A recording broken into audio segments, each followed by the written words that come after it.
And welcome to the Tuesday, February 18th Administration Operations Committee meeting. And thanks to all who were able to make it in here today. Attendance has been taken. Before we start into the agenda, I want to take a moment. The Director of Roads is in the room, Greg Demers. I want to take a moment on behalf of everybody in the community to thank you and your team for all the great work on what has been more snow than I can remember seeing fall in a week in a very, very long time. So just please extend our thanks to your whole team. Next is the agenda. Do we have a motion to approve the agenda? I guess Councillor Oakley, Councillor McAlpine, any adjustments to the agenda? I'll start with Councillor Coleman. One item, Mr. Chair. Okay, thank you. Yeah, one item of other business, Mr. Chair. All right, and sorry, Councillor Coleman, yours is in other business too? Okay, great, thank you. So all in favor of the agenda as amended? Thank you very much.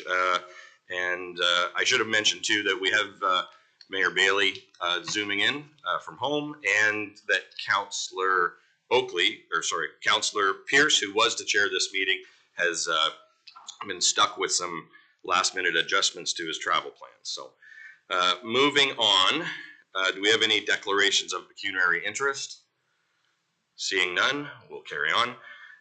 Delegations, we have one delegation this morning, and we welcome Tim Welch, who is here to speak on RPT 092-25, the update on partnership with Central Ontario Cooperative Housing Federation, Russell Heights.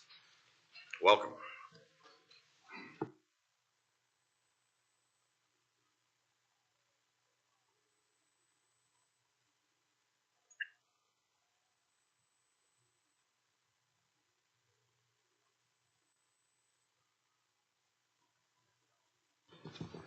Thank you very much, and good morning to members of council. It has been a traumatic week in terms of weekend in terms of snow. Unfortunately, Alana Hart from COCHF was not able. She was having car problems this morning and wasn't able to make it down, unfortunately. So my name is Tim Welch from TWC. We're an affordable housing development consulting firm located in up north in Cambridge. And so we're very pleased to be speaking at council this morning. Just as a reminder, this is a follow-up from a little over a year ago when council had a motion in terms of working with the COCHF on the trying to create a new affordable seniors cooperative housing development in St. George on county-owned land. But just as a reminder that the COCHF is a federation of a variety of not-for-profit cooperative homes with members throughout Brantford, Cambridge, Kitchener, Waterloo, and Guelph, with 42 members, organizations representing 3,000 homes. And COCHF has, over the last year or so, assembled a professional construction development, design, and property management team. So as I mentioned, our firm has worked on creating over 1,500 affordable housing units in the last decade. We ran a proposal call early in 2024 to get professional design services from Grinham Architects located in Guelph. And then in the summer, we went out with the preliminary design to get a construction manager or general contractor. Through a competitive process, Paulson Construction was approved to be the, Paulson of Brantford was approved to be the general contractor. And also COCHF will be working with Home Starts for the property management once the building is completed.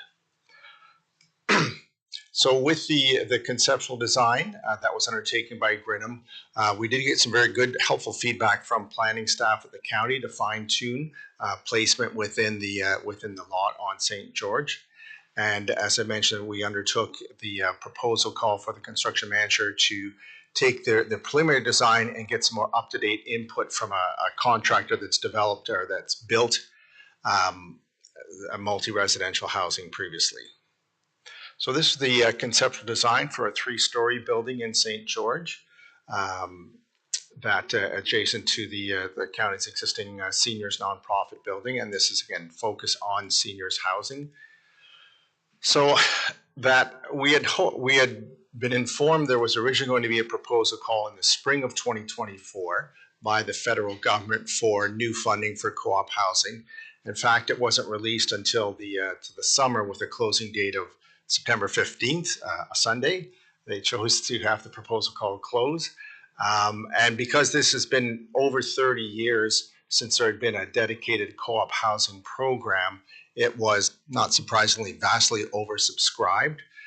We also had partway close to the proposal call, they clarified that the CMHC clarified the rules would be if housing was in a larger urban area, it had to have a minimum of 75 units. And somewhat oddly, they classified St. George as being in a large urban area, and that may strike you as a bit odd, but because Brant County is seen as part of the Brantford Census Metropolitan Area, and Brantford became over 100,000, that's the definition for CMHC. It was that was the perspective CMHC unfortunately took. We tried to, towards the end, bring it in with another proposal in Cambridge so we could get the maximum number of units. But unfortunately that this was not approved. And again, less than 1 in 5 of the submissions that went into CMHC were actually approved for this program. The program will have future, it is CMHC stated there will be future rounds of co-op housing funding program, but also at the end of November, CMHC announced some enhancements, improvements to one of its other main streams of housing funding called the Affordable Housing Fund, which would provide larger capital contributions. The Affordable Housing Fund had a mixture of low interest loans and some capital or grant contributions, but they upped the amount available. So we took a look at the building design. We look for a little bit more efficient design on that would reduce the square footage and reduce some of the capital costs modestly, probably by about 5 or 6%. So saw that under this enhanced program, the development could still be financially viable. But one of the key things that CMHC is looking for is what's called a Class B cost estimate provided by a quantity surveyor or professional cost consultant. And to get to that level of detail, you need quite a lot of work done by the architects and mechanical, electrical engineers, and structural engineers, and civil engineer. So we got some estimates by the architect and engineering team, and have therefore brought a request to County Council to provide some additional funding of $185,000 to get us to the Class B level. We recognize it is a significant request, but within the context of a $10 million investment and the goal in terms of creating the much needed affordable housing, it will advance that design, and that those design details will still be good, as we look at different funding options to move it forward. So thank you very much. I'm more than happy to take comments or questions from members of council. Thank you, Mr. Welch. We will be discussing this later in the agenda with the staff report, but are there any questions for the delegation at this time? Councillor Miller. Thank you, Mr. Chair. Through to Mr. Welch. Mr. Welch, you're obviously president of Tim Welch Consulting. How long have you been at this? For TWC, about 22 years, but I've been involved in housing for 39 years, I'm afraid to say, at this point. Okay. With the indulgence of the chair, I just want to pick your brain for 1 sec. We've seen the cost of building affordable housing basically double in the last 4 years. Yeah. And Ontario is unique in that we think the municipalities need to solely fund these things with a little bit of help from Fed to the province. And you know there's a huge demand for affordable housing. So any thoughts on how we can move the needle a little bit?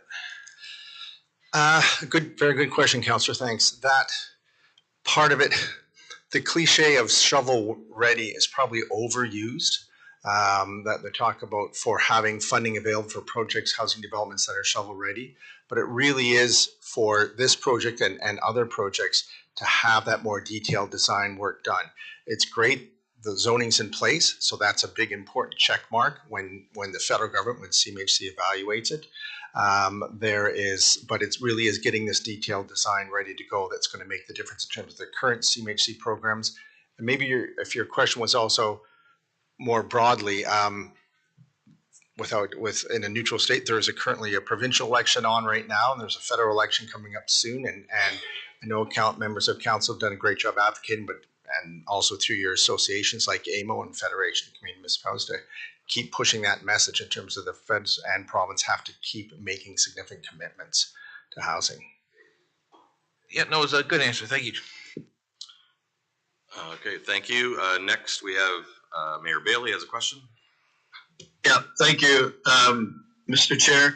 To the delegation, because the population of Brantford and Brant combined, because of the joint services, I would imagine with homelessness and housing, have they been asked to pay for a portion or their percentage of the 185 as the funds moving forward? We have had requests in a few meetings with housing staff at the City of Brantford. Currently, they have put forward to have a rent supplements for at least 5 of the 35 units, that there's different ranges of affordability, but for the lowest income seniors who are just getting on receiving a basic seniors pension, they could typically afford about $550 a month, so a more deeply affordable rent.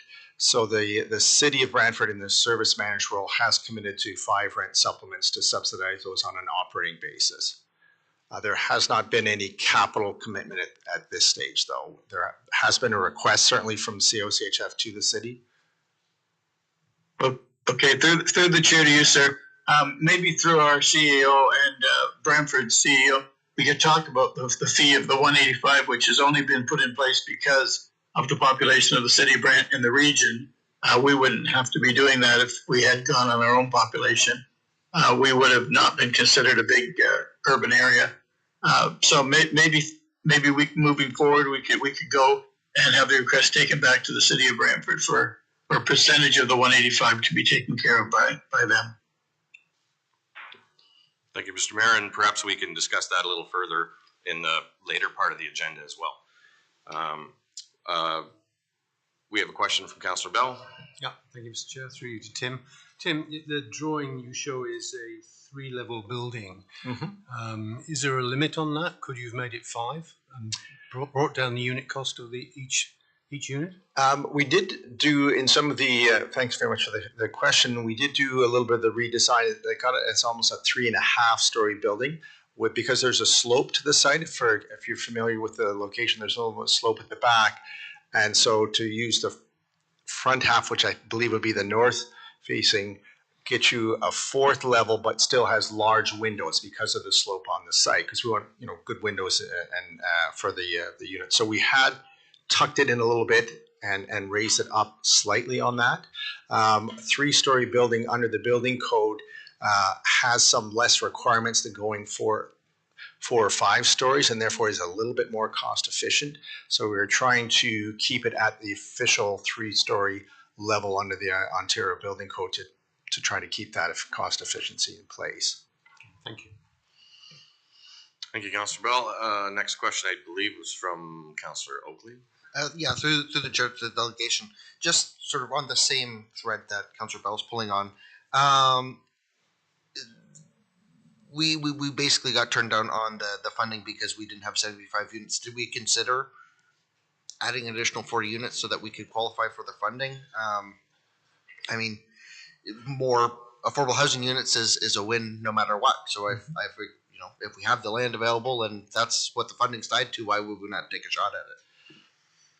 Thank you very much, Councillor. A couple of points, if I may. That one, for the co-op housing funding program, that was the 75 units, that was only revealed to us near the end, and we did sort of look for additional projects in the county of Brant on short notice. We didn't have that.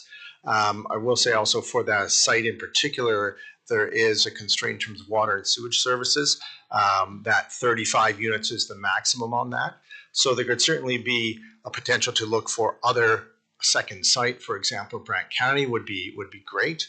But I also will mention for the new Affordable Housing Fund program, which is a different stream from the co-op housing funding program, doesn't have a minimum, has only a 5-unit minimum size. So the 35 unit works for that program.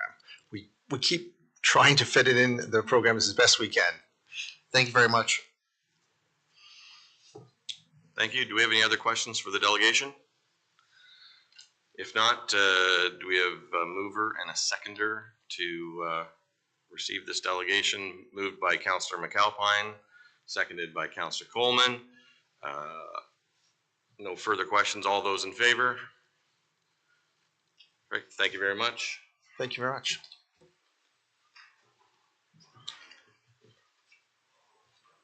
So moving on to section 5, we're adopting the minutes from the Administration and Operations Committee meeting of January 14th. Do we have a mover?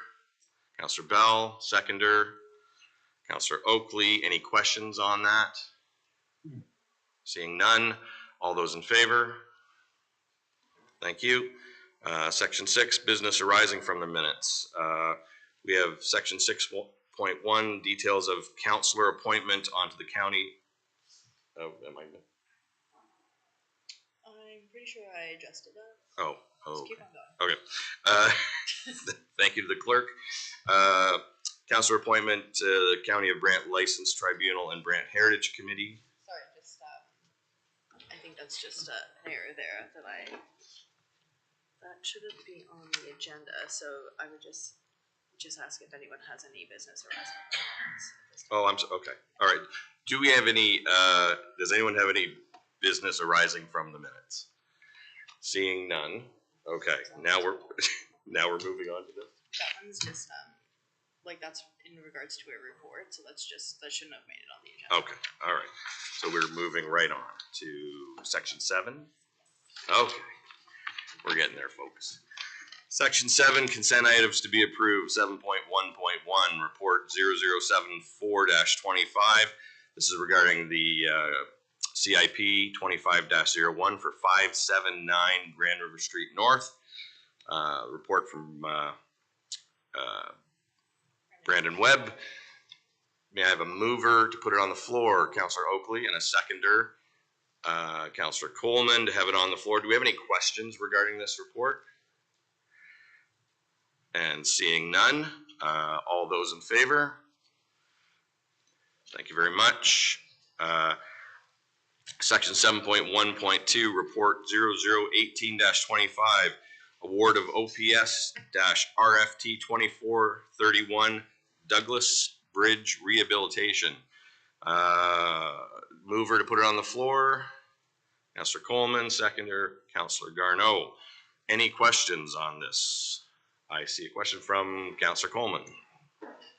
Thank you, Mr. Chair, and I'll have questions on the next one too. So, I'm glad to see that this is going to be one lane will be open.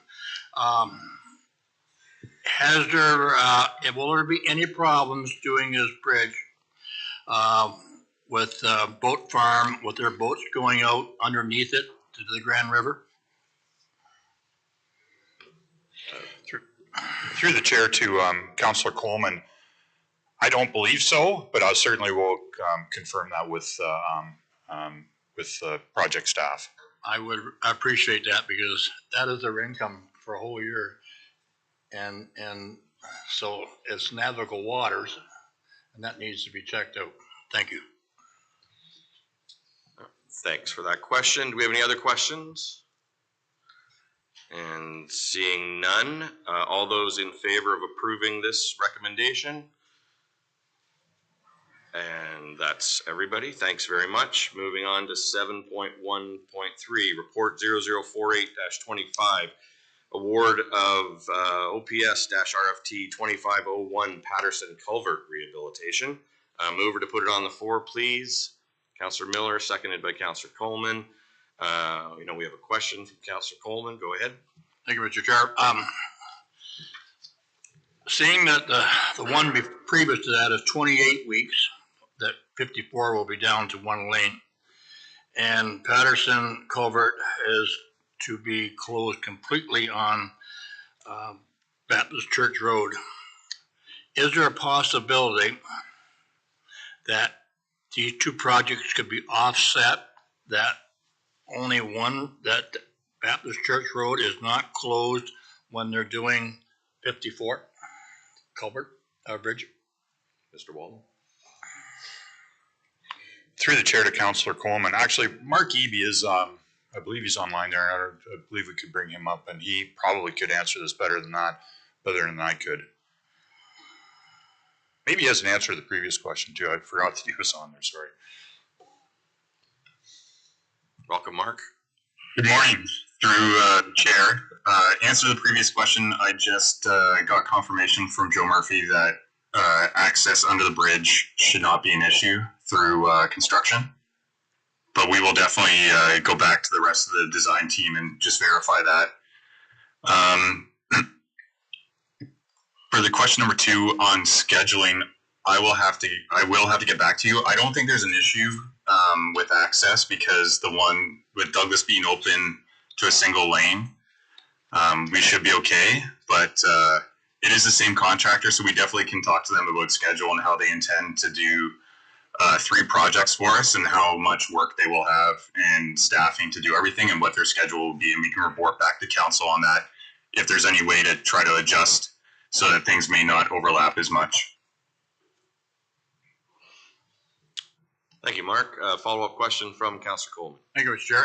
And the reason asking is that all this traffic will be dumped on Big Creek Road, especially from the detour from Baptist Church Road.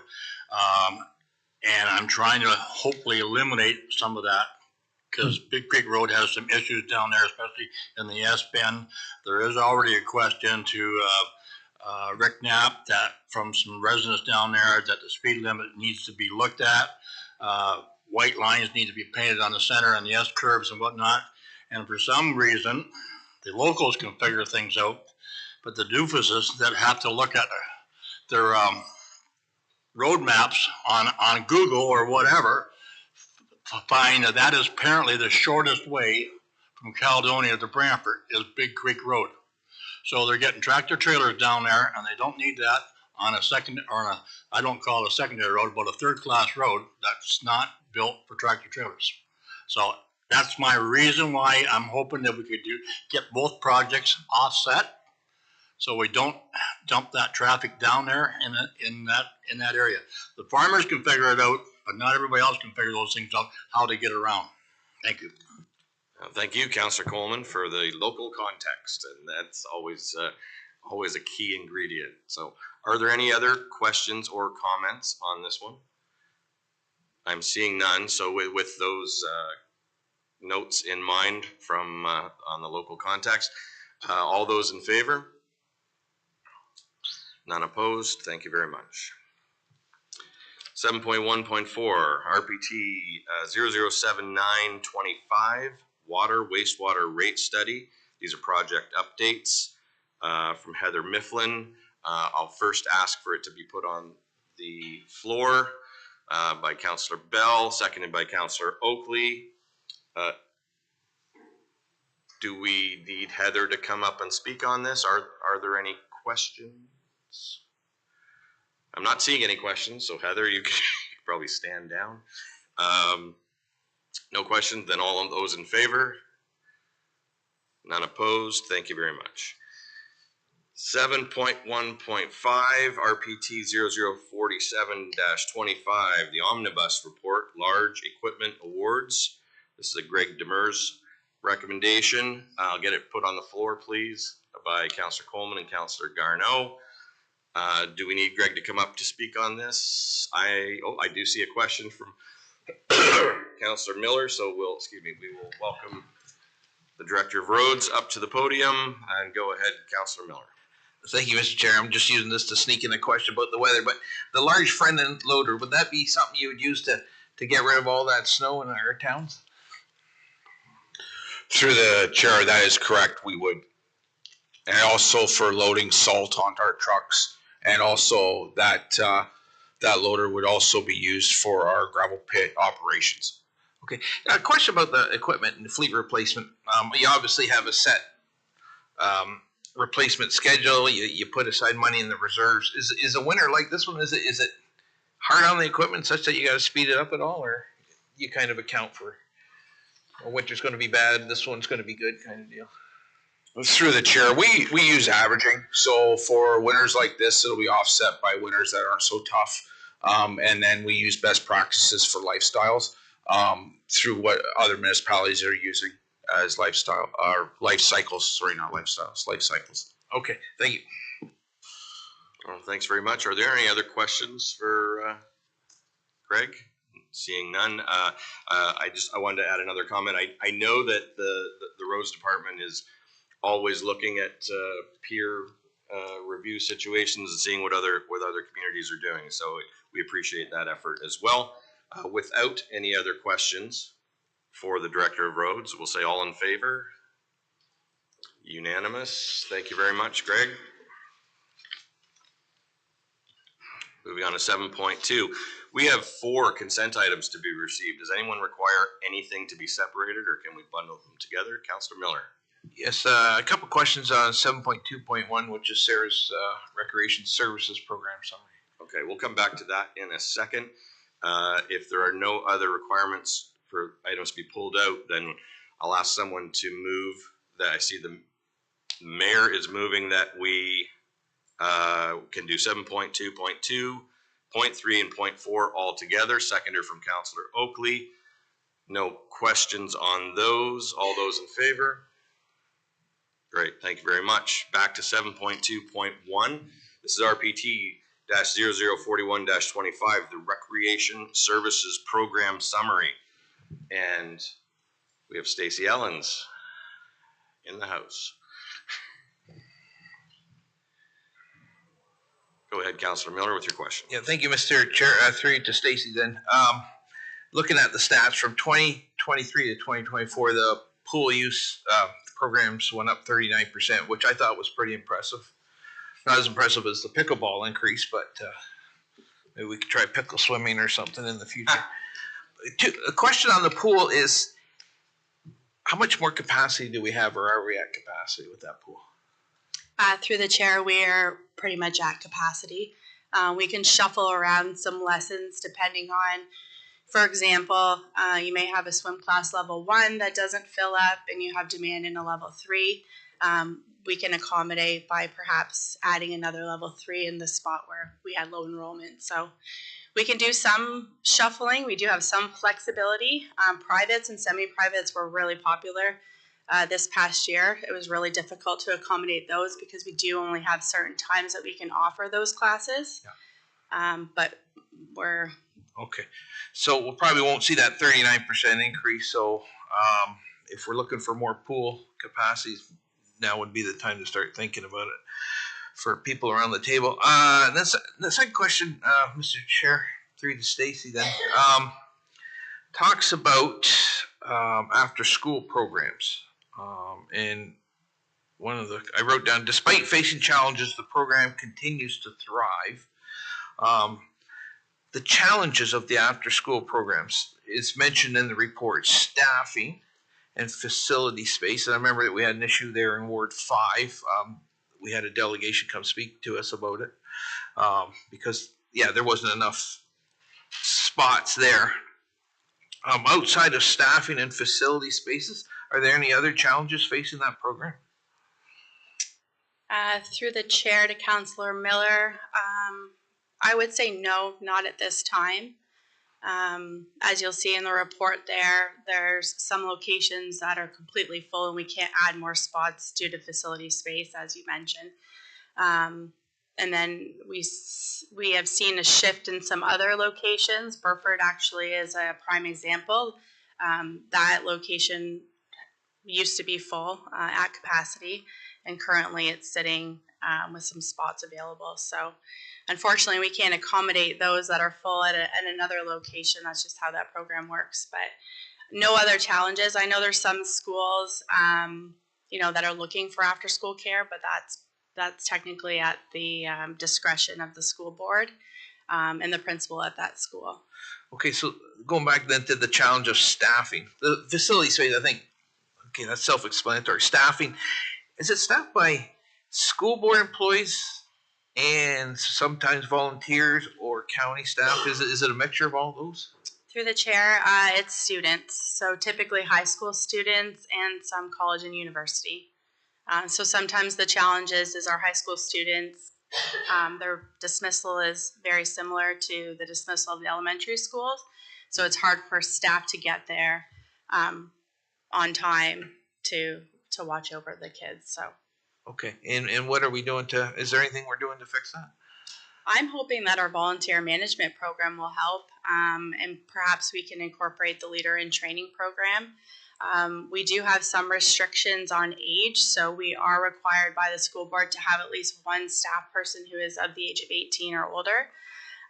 So as long as we have, that person on site, we have some flexibility of how we manage the staffing / volunteer options we have. Okay. Thank you, Stacy. Thank you, Mr. Thank you, Councillor Miller. I want to, not seeing any other questions, I wanted to go back to the pool question a little bit. And Stacy and I have a common work history in that we each had time working at the Paris Pool in our early working careers, different decades, of course. But Stacy, can you talk a little bit more about the pool hitting capacity? Because that's not something that I remember us ever dealing with before. Can you just speak a little bit more about that, please? Yeah, sure. So we haven't really changed up our programming model, let's say. So we allocate a certain amount of time for swimming lessons, and then we allocate the off time to public swim, family swim, fitness classes. I mean, if we get to a point where we're seeing the demand of swimming lessons is just overpowering all of the other programming that we're offering, we can look at perhaps adjusting those times. So maybe we offer more time for swimming lessons opposed to time for public swim or even fitness classes. But the demand for swimming lessons has increased a lot since COVID. When we look at numbers even prior to COVID, it's significant. So we're just running out of pool space. We can look at evening programming. We haven't looked at that. We do lessons in the evening in June when kids are in school, because obviously they can't attend during the daytime. But typically July and August we do daytime swimming lessons with some time slots in the evening, but focusing more on that public availability as well, because not everybody wants to use the pool for swimming lessons, so we just have to find that balance between the programming, I guess. Sure. Thank you very much, and appreciate the context. And as our community grows, this is something we have to continue to be watchful and mindful about. So thank you very much. With no other questions, I'll call the vote to approve this. Pardon? Oh, sorry, to receive it. All those in favor? Unanimous. Thank you, Mutt. Thank you, and thank you, Stacy. Staff reports. The first one is report 0017-25, the Scotland-Oakland Master Environmental Servicing Plan.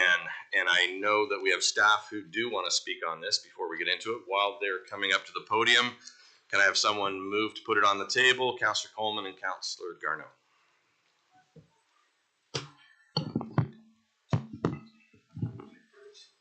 We'll welcome the presentation first, and then I'm sure there'll be questions. Go ahead, Mr. Morning. Through the chair to committee. It's a pleasure to be here this morning. Scotland and Oakland communities are subject to several development proposals, as you can see from the report, all within the OP boundaries of the communities. So go back a number of years, it probably was always thought that private water and wastewater servicing was how these communities would develop. But even if you go ahead on private services, you have to prove that they are sustainable and they can be developed in a safe manner. So this is difficult because when a developer does that on a subdivision by subdivision basis, it's very difficult for them to look at the whole community and say, what's going on with what exists there, which is, in each of these communities is an existing community with private services. And how do you deal with that? So in 2023, staff, with the approval of council, got approved to do the Master Environmental Servicing Plan. So today we're reporting on phase 1 of the Master Environmental Servicing Plan. So there's a few major considerations I want you to think of as you're making a very important decision here. First is, in Scotland in particular, those background nitrates in the existing aquifer, in many cases, are too high. A second, one of the existing developments is actually proposing to do their water supply into the bedrock aquifer. Okay, sounds good. The Salina Formation would exist under a large piece of southern Ontario here, and even over in the east side of Oxford County, and I've worked in it a number of times. Really has terrible water quality, and that's why in this area almost nobody uses it. You can treat it, but it's such a difficult process for private people to run that equipment that it's, you know, you can't count on everybody to do that over the long term. It just won't work. So moving forward, it's recommended with the Class EA allows all the options to be looked at, including problems with the existing water supply and what we can do to help the people out. It takes time, a bit of time, but we need that comprehensive evaluation, not, again, looking at piece by piece around the community. How can we solve this problem in this corner and this problem in this corner? No, we need to look at how it all interacts, because it does all interact. In the Class EA, do nothing is always an option. Now, there would never be a do nothing option here. There could be a do nothing option where we, with the health unit, we actually work with the people that have problems and try and solve existing problems. So I don't think there would ever be a do nothing, but do nothing is always an option. If we go do nothing by not doing the Class EA, we're really pushing that difficult job back on the developers to do whatever they're going to get approval on, and then the existing community to live with whatever the outcome of that is, and then the broader community over time with what the outcome is. So I really think that taking a bit more time here and looking at the whole community is really the way to go. Now, the transportation part of this, we've mostly shown that a lot of the stuff can be worked on. We can get connections if we work the right way, but we do have problems at 245 Oakland Road, and there is an OLT hearing on that right now. We're in the midst of mediation on that. On this one, we need time to work with the MTO and the developer to come up with a solution here that's acceptable, because the only one that they can use right now really is unacceptable, both the MTO and the county. So again, through the EA, we'll be able to go through that process and actually get the MTO to look at some things that they weren't willing to look at in the past and come up hopefully with a good solution. So in both cases, the water, wastewater, and the transportation, we're really looking, it is going to hold the developers up a little bit, but we're looking to work with them to come up with solutions, not to stymie them from doing anything. We're working towards solutions that will help the community develop.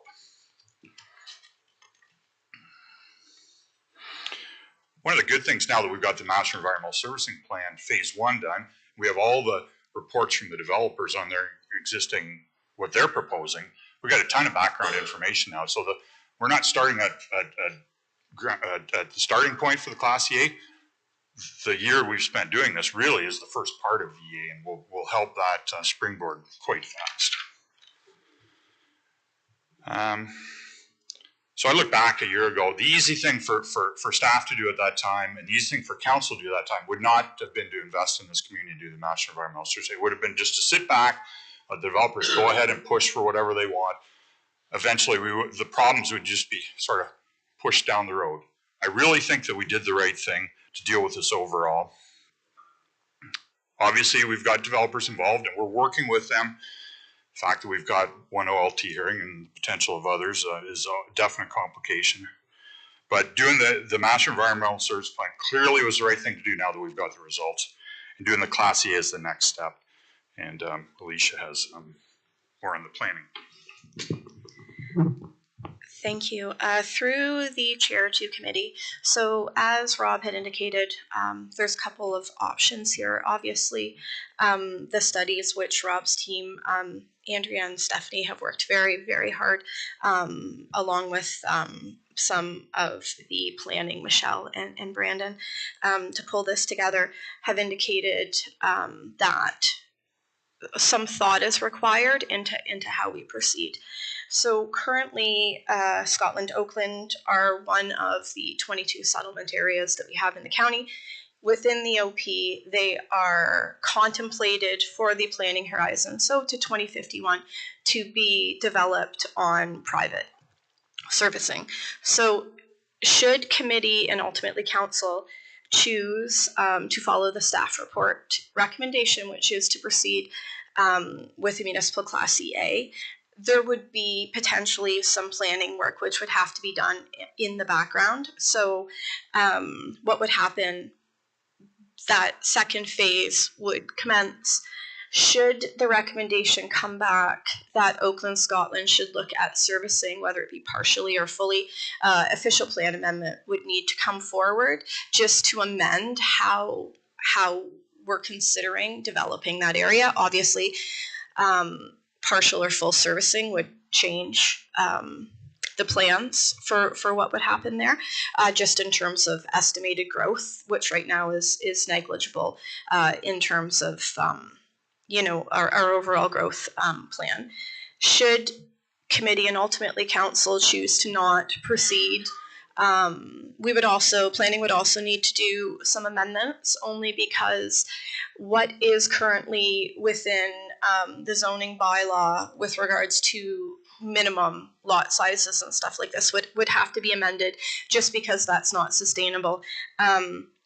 Looking at the results, they'd be looking at a minimum 2-acre lots, and even then they would have to provide evidence of potable water, which is problematic based on what environmental services is saying right now. So those are the two kind of options, and I'm just going to take a quick minute here to say, our CAO, when we had budget, kind of said, very, very kind of foreboding words that we've been a lot of things to a lot of people for a long time, and it's time to make some, tough decisions. And not specific with regards to this, but specific with regards to planning overall in the county. It might be time to take a look at that. We have 22 settlement areas, 3 of them urban, where we anticipate development, but 19 of them rural. So Oakland Scotland would be 2. So there's 17 others, mostly designated village development or village community lands, which mean that we anticipate some sort of growth there. Within the official plan, as Rob said, there's settlement areas, therefore we're anticipating some sort of development occurring there. And policy planning has a plan, so we've started secondary planning, but it'll be a decade until we get on top of, even if we do one a year, if we're able to keep up that momentum, it'll be a decade before we get on top of where we need to be. And so what policy planning and myself are suggesting is, currently we're doing the housing needs assessment, which is going to come back and tell the county, this is what type of housing we need. Following that, we are going to, with council and committee's approval, commence a growth management strategy, which is, where are we going to put those? And perhaps some of these settlement areas where we're not planning, perhaps some decisions be made with regards to how we handle those until we can get on top of the planning and what we intend, just so that we don't recreate this over and over and over again. But as Rob said, the staff recommendation right now is to proceed to a phase 2, which will lay out future options for how Scotland and Oakland develops. We're available for questions. Okay, thank you, Alicia and Rob. So just for clarification, this report and this recommendation is to move to phase 2, correct? Just so. That is correct. Yeah. All right. So we have it already on the floor. Do we have questions for staff? Okay, Councillor Coleman. Thank you, Mr. Chair. To staff, the question about potable water, and in the eastern end of the county, where there's a lot of homes, the water is not satisfactory. It's used for bath and toilets and stuff like that. But most of them either purchase their water in the big jugs or whatever. So can cisterns be used and not worry about the wells to make these subdivisions work?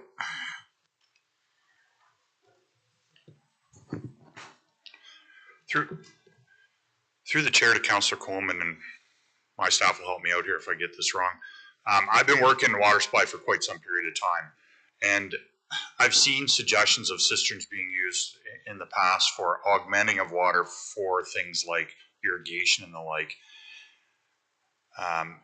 I've never really ever seen it used as the option for a long-term supply. And I did work actually on a project in Princeton where before we did the community-wide system there, which was extended from Drumbo, we actually had after the new reg came out from Walkerton, we actually had a cistern there where we trucked water to it as the option too. And it was quite a complicated ECA actually, because we still had to chlorinate and measure the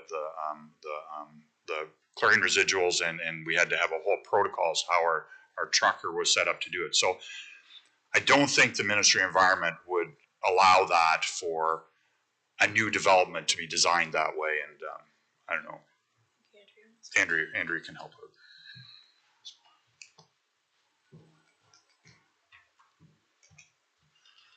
Through you, Chair, to Councillor Coleman. The volume of development that we're seeing, development interest in Scotland and Oakland, developing the community fully on cisterns is not a long-term responsible approach, I would say. It is a last-ditch effort when there is no potable water or water available. But what we need to factor in here for full development is where are people going to get the water if they were to rely fully on cisterns. So typically what would be happening is they're going to start relying on the nearest drinking water source, Mount Pleasant, Airport, Paris, right? So then we're actually taking available water away from those sources. So when we're talking about like a long-term development strategy for the communities, what we need to be looking at is a long-term source. It is an option, but I think it would be an option that would be considered as part of the Class EA process. Thank you for those details. And was your question answered, Councillor Coleman, or did you have a follow-up? Oh, I have mixed feelings on this because I look at a home every day that's 3 miles from me that's a very, very nice house, and there's no well. 10 years old. His former house had no well, lived on cisterns, the water's treated, and it works. And I know there's a number of other homes that do that. And I question some of this and how it works. I think there's got to be other options to make some of this work. I know you have to have potable water of some sort. But I think I'm following along with what the staff's saying, but I think there has to be some give and take on some of this to make it work. Because I don't know how much longer we can keep putting this all off until everything goes the outback. Thank you very much for those notes, and we heard staff discussing the volume of development potential and how that challenges the situation even further. I see Mr. Walton prepared to speak a little further. Through the chair to Councillor Coleman, the situations you bring up there are one-offs, and this is quite an acceptable solution when especially when you've got an existing home and you have to deal with it. So, but the thought of hundreds of new homes in these communities coming forward out of that situation is really not sustainable. But we will look at all the options through the Class EA, and we'll do the math. And it's funny how when you do the math on some of these private servicing scenarios, the costs of it really come up a lot higher than you really think when you consider all the costs and the long-term maintenance and whatever. And I know in working on a couple of communities where we eventually brought sewage systems to them, when the owners really saw what their long-term costs of eventually replacing their septic and all of the costs you really have when you're pumping it and see what the real costs are, that it was shocking. You know, I think, oh, I get it pumped every 5 years and it's a couple $100 or $250 and I don't do anything else, but that isn't the fixing it. That isn't the, you know, a lot of these systems are 35,000 to replace, right? So when you figure that into it, it is a good exercise, and I think we need to do that. And it shows that you know, some of these other options aren't as far out there in cost as you think. And I'll be quite upfront on this. Servicing communities like Scotland, Oakland, the existing communities, we're going to need some help from the province on that. You know, prior to the 80s, we got help on these projects. And we need to get back into those times a little bit better. For those people, development needs to pay for itself. We need to find a sustainable way to do that. And we need to find a way to help those other people. They need to invest in it too, though. Their homes, whatever, all get better once you have these services, for sure, the property values. Another topic to factor into the upcoming provincial election. And what I'm hearing a little bit is that some of the potable water solutions that work on an individual basis, kind of as a contingency, doesn't work when you're planning for hundreds of properties in development. So next question will come from Councillor Miller. Questions? Thank you, Mr. Chair. Yeah, Alicia, you said types of housing. We need to look at that. I certainly don't think a house on 2-acre lots should be part of that discussion. That's my opinion. And I know when we talked to Ernie Eves there a month before Christmas, he basically said the same thing. He knows we need housing, but Ernie's a very big agricultural supporter. He doesn't like seeing one house on 1 acre. He would rather a little more intensive. And I think the current provincial government feels the same way. When we do the EA, possibly what Councillor Coleman brought up, Rob, you said would be talked about. Would we also look at maybe, I don't know if you want to look at modular units. Would that be part of the discussion? I'm just throwing that out there, seeing what sticks to the wall. Through the chair to Councillor Miller, look at all reasonable options, and then what you do is you scale them down to the ones that are most feasible, evaluate them on a higher level, and then come up with what your recommended solution is. So yes, we'll be looking at everything. Okay, and I think we understand, at least around this table, a little better about the dollars, having looked at the Paris wastewater treatment plant and the St. George one, and you said it really eloquently there last time. You know, the provincial government did come in; they stepped in and helped out. And if we're doing this on our own, I mean, my gosh, the debentures we're going to have, it'll be extremely expensive. So that'll hopefully be looked at as well. I got a question. First question then is, I'm glad you're both up there, is maybe a planning question.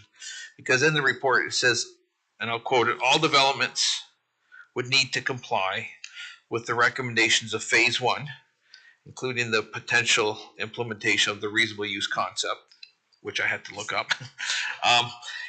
So all developments would need to comply with phase 1 recommendation. Is that include, when we talk about developments, through Mr. Chair to Alicia, does that include infilling? Does that include ARUs?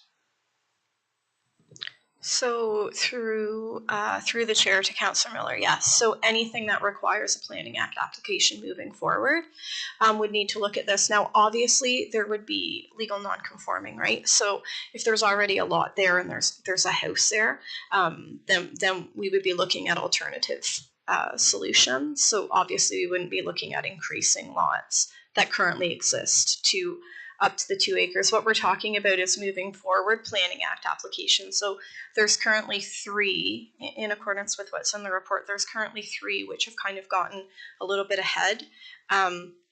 As Rob said, 245 Oakland, which is at the OLT, Haley's subdivision, which came last week and which was deferred for 3 months. And then there's also a 5-lot severance on, I believe it is 125 Oakland Road.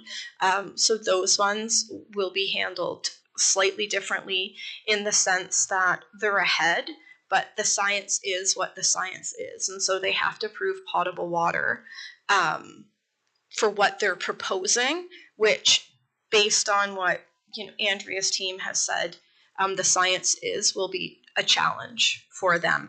Everybody, all the other applications which you see here, they're not received, they're not deemed complete. So moving forward, they would need to comply with the results of phase one. Okay, Mr. Chair, through you to Alicia, ARUs don't require a planning application, right? Are we still gonna allow them? So it would depend. It would depend on what the actual application is. However, through our official plan, we do have 3 as of right. So you're allowed to have 3 without coming in for zoning. And yeah. Correct. Sorry, through what Rob had said. So long as the servicing works. Okay. I don't have an answer then. No, so you can see why there's not really a straight. It will be in this particular area case by case for the immediate future. Okay. If I get a question, I'm gonna ask for a definitive answer on that because I think there might be a couple being looked at now. Second question, we do nothing. Is there a possibility, is there a risk that this decision could be taken away from us? In other words, and I don't know who would have authority, whether it's the MECP or the health unit. Could they theoretically come and say, we have to do something?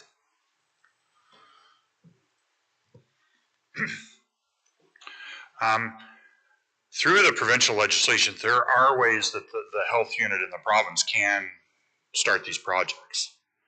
That rarely happens. I don't know any recent examples, but I think back, probably in the heyday of doing these projects back in the 60s and 70s, maybe it did happen back then. I'm not really sure. But times have really changed. Like think of the communities that the province did service in those times. And the province of Ontario was held up as a leader in this for quite a period of time through the Ontario Water Resources Commission and the like, where they, serviced a ton of places at, a lot of them probably 70, 80, 90%, in Northern Ontario, 90% grants. So there is a way for that to happen. We don't see it happen very often. It's really interesting because at the OLT we're discussing a lot of things, and the MTOs they're talking about their, what they can and can't approve, and what the OLT can and can't approve. And there's certain things that the OLT could decide where they can't actually tell the MTO what to do. Very interesting. All right. Okay. Seems to be a lot of balls in there, but okay. Thank you for the answers. Sorry, through the chair to Councillor Miller, and just to confirm, the CAO has been in touch with the health unit with regards to the results of the report, so that ball is moving. Thank you, Councillor Miller, and we've got Councillor Chambers, then Councillor Oakley, then Councillor Bell, and then Councillor McAlpine. So, starting with Councillor Chambers. Yeah, I'll keep my questions brief. First of all, I'll say that I do support going ahead with the environmental assessment schedule. It's what happens after that and what happens in the meantime that are the questions that need to be answered. And first of all, Scotland and Oakland, like they're 6 miles apart. They're totally different communities. So there may be the possibility that one community is different from the other community. It may be the complications of distance apply here, and there's all the space in between that when you're talking about servicing, it gets kind of greasy. The idea that Scotland and Oakland will be under municipal services right now, I'll tell you, is a non-starter. It's not going to happen. We've been going through Burford for 40 years, and it's a great election topic, but Burford is no closer to being serviced now in the minds of the people there that live there than it ever has been. They don't want it. Scotland and Oakland will be no different. So my question is, as the study is being carried out, recognizing that the existing people there will fight tooth and nail to prevent this from happening, unless there's an environmental disaster where they need it and they don't. If that's the case, how does that affect the study? Does the study just go blindly forward, thinking that there's no concept of cost? They don't care what the cost is. This is what you should do, and let the people bear the cost. How does that play into it? And while you're thinking about that answer, which is really impossible to answer because we don't know, the questions, what happens in the meantime, are important questions that need to be answered because you have existing development applications in place that are affected by this report. This report is saying that the aquifer there are quality issues and quantity issues. That's pretty ominous for the people living there already. And if you're adding additional development, and we have a couple applications in progress, one is on at the OLT and one is on hold and destined who knows where, those questions have to be dealt with, because if there's a danger to the aquifer in terms of quality and quantity now, that tells me that any future development should not happen until those questions have been answered. So how does that resolve itself? This is a very interesting discussion that's not going to be resolved by question and answering. There's got to be a lot of thought to this. And what you don't want to have happen is this environmental assessment plan impact what we can or cannot do in the future. Because I'll tell you right now, it's unaffordable to service Oakland and Scotland, just as it's unaffordable to service Burford. Now, in terms of affordability, if you're servicing Burford, servicing Scotland, servicing Oakland, where's the money going to come from? It's going to come from there's not enough people to it's unaffordable, plain and simple. It's been unaffordable for 40 years, and I'll be 130 in the next 40 years, and it still will be unaffordable. Thank you, Mr. Chambers, or Councillor Chambers. I heard a lot of context and kind of rhetorical questions in there. Was there a specific question in there that you are seeking an answer from staff right now? Sorry, I'll sum up my questions. What do we do in the meantime, and what do we do in the future after this project is done? Thank you. Through the chair to Councillor Chambers, and Alicia is going to help out with this answer too. So what we're going to be doing is we're going to be communicating with council, with the community, and with the developers as we go along. You know, we learned some very important things through the MESP. Some of them we saw coming, for sure, but we learned, we've got real data on that now. And I think that we're, you know, really pushing the direction. We don't have much choice. We need to do this study, right? Like, burying your head in the sand is no way to go forward for your existing residents when you know that you've got problems, and the problems are going to loom larger if the development happens on their own. So what do we do going forward? Well, 245 Oakland Road, council actually turned that development down, and we're at the OLT right now. And we carry the same strategy that we did when we started that one, is that this thing has to be sustainable for it to go ahead. And we've got excellent experts lined up to deal with that along the way. We're communicating as we go with the other developers, and we hope that they'll see, because they're having trouble with their own studies. Their own studies aren't showing that this is a slam dunk. So I've worked on servicing for now about 8 different communities. I heard the same thing, everyone. And of the 8 communities I've done, all but one of them actually did get some sort of municipal servicing. There was one where we actually did on private servicing. So no one can tell me I've worked on one and you've never gone through private servicing. There was one that did. We've always found, though, that I think what we'll find out is that there's only certain options here which are financially sustainable. And I don't think developing a totally new system here, quite frankly, I think you're right on that. I don't think it will be, because of what we've got there. It's probably unlikely to happen. But we have existing ones that we can, the estimated cost of extending pipes is quite easy to do, right? Within a realm of, 10, 20% cost or whatever.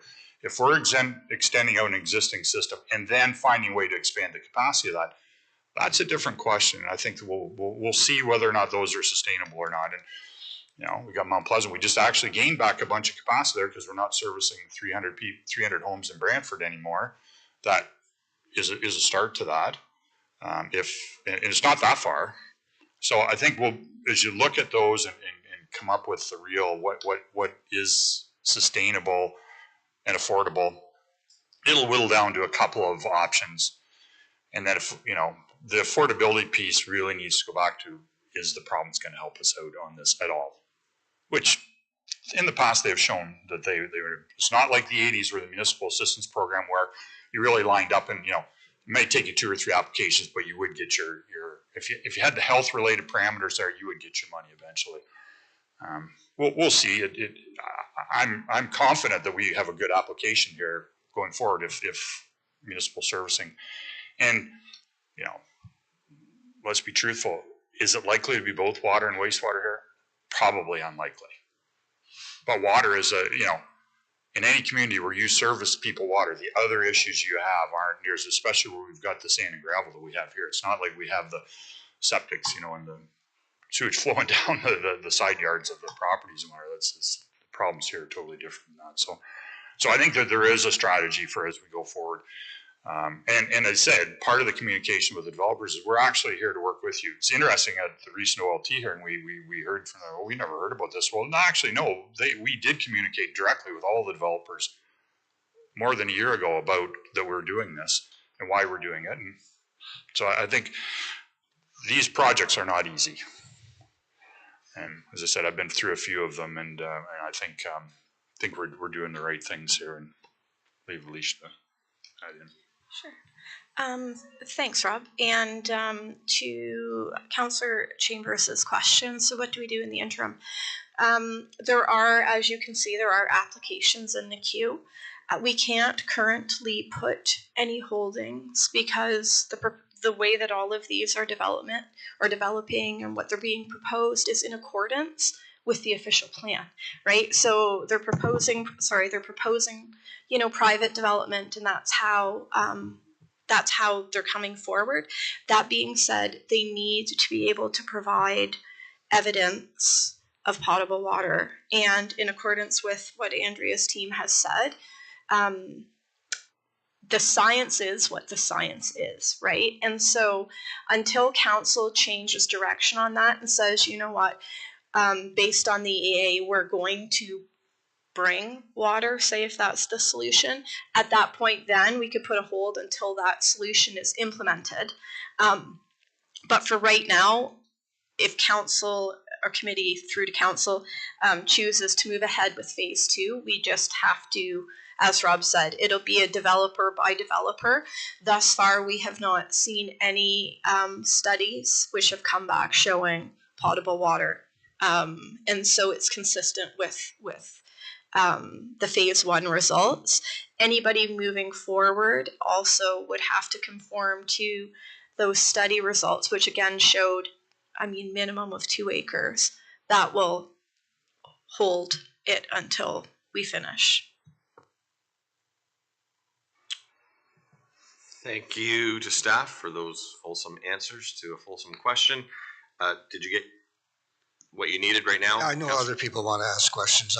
I just, if I can just ask one short follow-up. In terms of situations like this in other municipalities, Norfolk is a good example. Port Dover, they had some water issues and they basically froze development in Port Dover. And we've done that through interim control bylaws here. In terms of how long this is going to take, and applications in process and applications that are knocking on the door, how are we, I think you've mentioned that our official plan allows for a lot of things. Is there a thought of interim control bylaws or holding provisions, that kind of thing, through the Planning Act to allow us to see what this study is going to provide, which will provide answers and wave flags to the developers that they may have to look elsewhere? Yeah, so through the chair to Councillor Chambers' question, the interim control bylaw, or an interim control bylaw, is kind of the nuclear option. Multiple discussions with planning, and in this point we don't feel that it's necessary, only because development cannot proceed until they have potable water, till they provide it. It's the one thing, you can figure out roads, you can figure out design, but if there's quantity and quality of water are an issue, that's kind of insurmountable. Council, I guess, could instruct staff to come back and to put a holding, but that's appealable. And I mean, it would be in contravention of our own official plan, how we're to hold until we have a potential servicing option when there is a servicing option within the official plan. The current recommendation of planning is to provide any developers with the phase 1 results, anybody who comes forward, and to be very clear that they have to provide evidence of quantity and quality of water. And like we said, even the most recent studies from the applications, which we've specifically spoken about, have not been able to do so. Mr. Wall? Through the chair to Councilor Chambers. The interim control bylaw is still sitting there though, and if, you know, the perfect storm comes of certain things happening, it is an option for the municipality. And you know, I think what we did in St. George was absolutely the right thing to do when we did that, and we completed it within a year. It's almost to the day, but we did complete that in a year. Actually, the OLT hearing, which was going on, actually was settled, and it was through the good work of getting that all done. So I don't think it would be impossible to do it if certain things come into play in the next few months, depending on what happens with this decision. Thank you. We're going to move on to Councilor Oakley.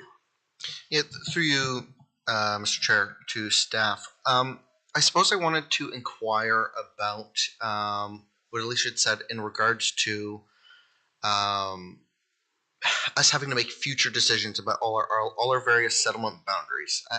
I suppose I'm a little confused, concerned how we might make those types of decisions that I think are being implied, given that when we had our official plan discussions, you know, looking at this here, we're talking roughly 400, potentially 450 units in Oakland and in Scotland, and they're units, as Councillor Miller had hinted at, that I don't want to presuppose what our housing needs assessment will say, but I highly doubt will be a need. And it's land. It's going to be taking away land that's currently agricultural and affect our own food sovereignty, which is particularly relevant as we have a neighbor on the southern border threatening us. How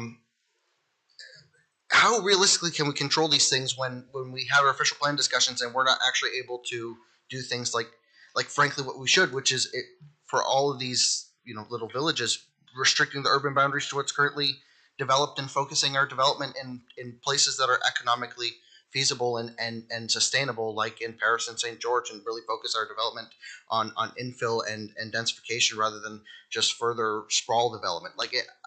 I'm sort of not seeing how we actually are able to make those decisions in a way that it won't just get appealed at the OLT. Through the chair to Councillor Oakley's question. So what you have indicated would be one option that the county does have an excess of lands within the settlement boundaries, and so we could look at potentially restricting or shrinking down. Now that would result in, council will recall, some people came down and delegated and were upset that their property was potentially being downzoned, and that would be the reality of what that would look like. So that would be potentially on one extreme. What might be more realistic would be that some of the settlement areas are chosen. So say there will be a need for single detached, right? And so potentially some of those settlement areas could be the focus at certain times, and so anything outside of that, and so say if somebody came in and they wanted to develop it Harley, right, it would be premature because it wouldn't be in accordance with what council is anticipating the growth schedule would be. So we could look at things like that, and again, we're not talking about single lots, we're talking about subdivisions, we're talking about intensification. So perhaps some of the settlement areas would be pushed further down the road in terms of when. So it wouldn't be whether, it would be when, right?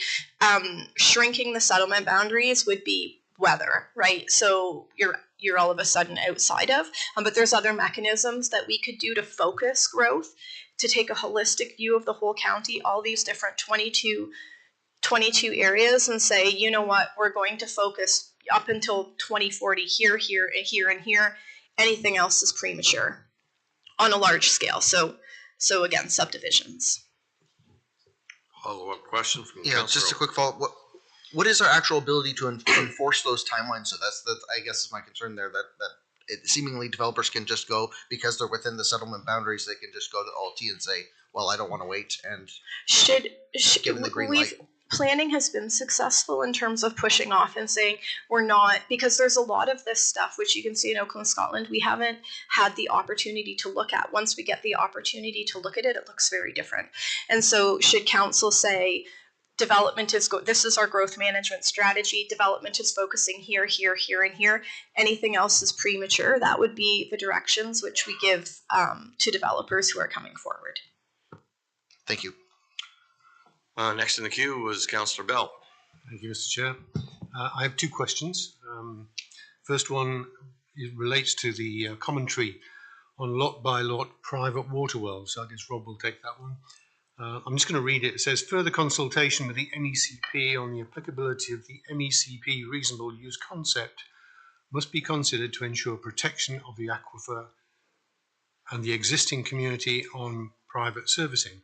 That kind of sends a red flag up to me. It says, actually, there's a problem now for the existing community. What is our accountability in that as a council? And maybe for my benefit, I know David's read it. Can you explain what reasonable use concept is?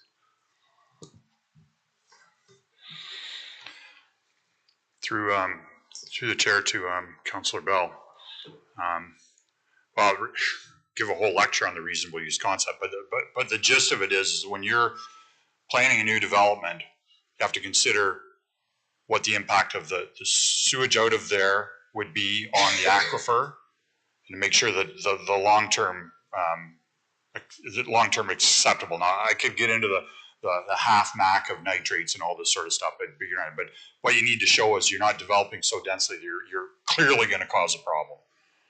So that's the generality of it. So developing the lot by lot, where we know now that we have some problems in the existing community, and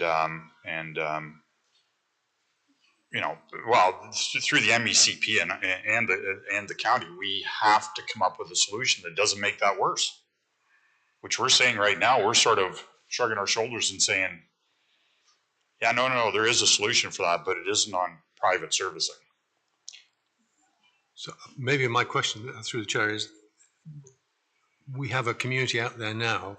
Are they at risk? And are we doing enough to tell them that they're at risk? And are we doing enough to help them avoid this risk or overcome this risk? So we have been in contact with the health unit, and that part of it will roll out as far as helping individuals, and all the individuals have been notified of their own results, and so the possibility of them acting on them already is there. So the start of that has happened, and through the process, we'll have to do more. Like as other things are discovered for the community where there's health related parameters, we'll act with the health unit to deal with that along. But it's an interesting question as to what council's responsibility is for those existing people. So, you know, for those people that came forward during the study and graciously allowed us into their homes to test their water, we have shared those results with them. So the start of our due diligence on helping them out has started. We're holding out that any development that's proposed has to have a sustainable outcome. So not in a way that makes that worse for the existing people. But yeah, there is a problem there, and we need to I think the Class CA is the way to go, because we evaluate the options for that, and all the options, not development A saying, well, we can do this, and well, we haven't studied the whole community, but this is what we think is going to happen, and they would have to do the reasonable use calculations. But it's hard in any of these to look at the individual pieces and add it up to what is going to be the impact for the whole community without studying the whole community. And I think we're quite clear on that in the report. Second question, if I may. We talked a lot about the EA. I haven't heard timeline for the EA, because I guess that's going to be of a concern to Development A and Development B who want to get on. It sounds like the prudent step would be just to hold off until the EA is completed, but are we talking a year, 2 years, 3 years? Through the chair to Councillor Bell. So you've been at the meetings, you've seen that chart of the 5 phases of the EA, and phase 5 is construction. Phase 1, through the MESP, I think we pretty much completed phase 1 already. So we're not starting from ground zero. It's really hard to say. I think this next phase is going to take about a year. But to phase 5, minimum be 3 to 5 years. For sure. You know, we decided that we're going to send, you know, one of the options will be extend out from Mount Pleasant, right? It'd take a year to do the design of the interconnection of the mains, and you know, I don't know what sort of natural heritage features there would be to deal with along that route, or possible routes, but you know, there's always complications you have to figure out. But yeah, no, reality is the minimum time to get to phase 5 would be probably 5 years, but 3 at the very minimum. This next phase where we see where we're going, though, I think a bit more than a year, the county being a good place to know where we're going in a year, which is really what the developers need to see. So if I may, the conclusion I would draw from that is that it would make good sense for us to hold off on Development A and Development B for at least a year until the EA is out. Is that a reasonable conclusion to draw? That would be my recommendation.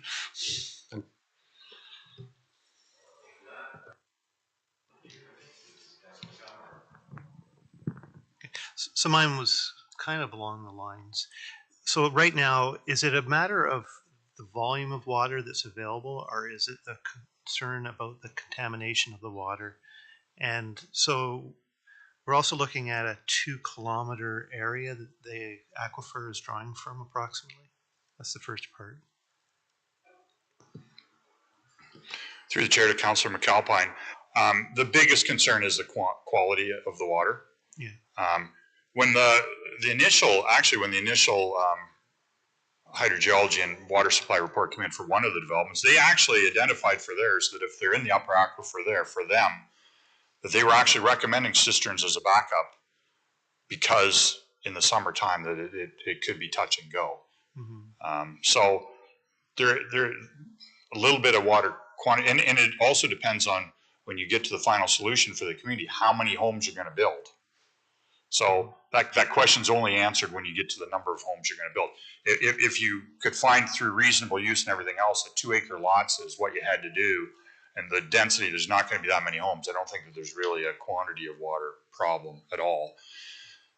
But if you come up with another solution where you've got full services and whatever, you know, obviously then you're bringing water from an aquifer where it can solve it, and then that takes that out of the question. So it's mostly quality is the issue. Would there be an option for a developer to come forward?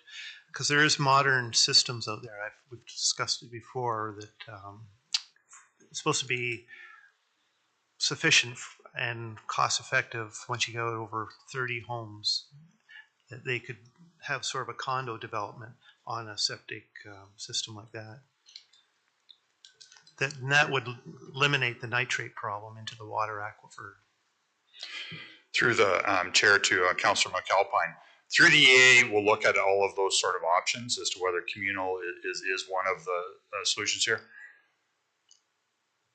The history of communal systems in Ontario has a bit of a checkered past, though. You know, and I've been around for a while. I've seen some of these. You know, there's different systems that came forward, and they were going to be the be-all and end-all. And yeah, I know they lasted 10 years, and then they replaced them with something else because they didn't work as well as they said they would. So with all of these communal systems, though, and you've seen these reports come to council, the municipality has to sign the municipal responsibility agreement, which means we pick up the pieces if it falls apart. So it's, you know, the municipality has skin in the game in that scenario, so you got to make sure that it works. Which means that most of the time when the developers are coming forward and they're proposing a certain solution, you know, they're top of the line of what they want to do is they want the cheapest capital that they can get, right? So their upfront costs are, and they don't worry so much about the long-term operation and maintenance and the like. You know, when your municipal staff are looking at it, at least when I'm looking at it, I want to look at the sustainability of this. So look at the capital and the 50-year operation maintenance to make sure that you've got a system that isn't going to bankrupt you 20 years from now when you got to replace, you know, a main piece of it. And that often isn't looked at in these communal systems. And, you know, we could come up with a big long list of them that were proposed that way, and then they've had to do something else in the future. So I'd be cautious of that one for sure. The other thing is that, you know, we'll have, I know a couple of developers will be proposing that certain water treatment systems are put in every home to deal with the water quality issues that there are. Well, that requires every homeowner to do that maintenance and pay those costs and do it on a, you know, some of them could pay the cost, but they don't have any idea how to do it, right? And then they fail. And I think even in my own home where I'm, you know, I'm an engineer and I'm pretty handy at fixing things or whatever, and all of a sudden I think, oh yeah, I need to do this. It's very difficult for an average homeowner to maintain these difficult systems, for sure. Thank you.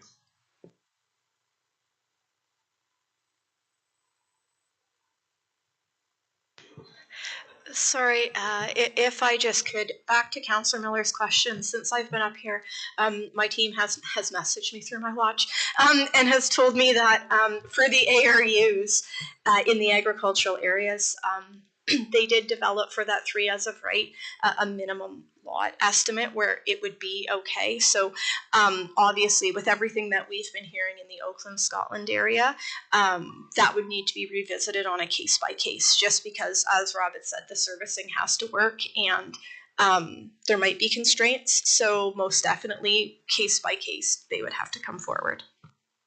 And I will say thank you for that, because I do see some questions and concerns coming forward. Yep, just shoot them our way.